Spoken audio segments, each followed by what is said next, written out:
Good morning, good people. It's me again, Brother Blaine Burkey at St. Francis Friary in Denver. I'm 85 now, and I've been a priest for 59 years and a professed Capuchin for 64.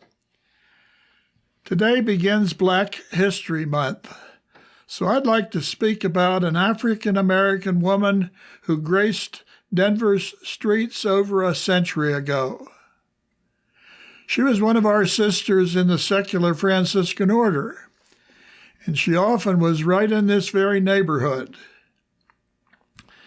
She was a victim of much of the racial injustice which still breeds unrest in our country. She was born on a slave plantation near Hannibal, Missouri. We don't know when she was born. Nobody told me, she said. She didn't know how to read or write, and that was no accident. There was a huge fine for anyone found educating a black slave. One day as a child, she was sick, and her mother stayed in from the fields to care for her, and an angry slave master came in to chase the mother back to work with a whip. An end of that whip struck Julia's right eye, and she was blind in that eye the rest of her life. She constantly wiped away fluid that oozed from the eye socket.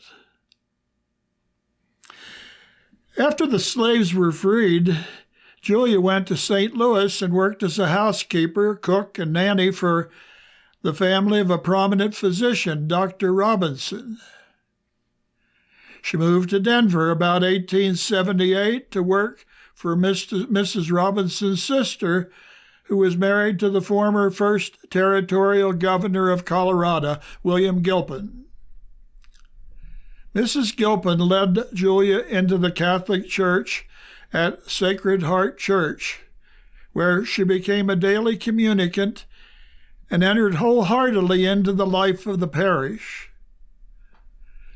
Governor Gilpin resented the attention Mrs. Gilpin showed the former slave and treated Julia rather shabbily. Julia sensed she was not welcomed by the former governor and sought employment elsewhere. Meanwhile, at Sacred Heart Church, she developed an intense love for Jesus' Sacred Heart, which flowed over into her devoting her time and talents into caring for Christ's mystical body, especially the mostly white poor of Curtis Park neighborhood. Performing the works of charity, mostly at night and through dark back alleys, she pulled a little red wagon filled with food, clothing, fuel, and what else people needed.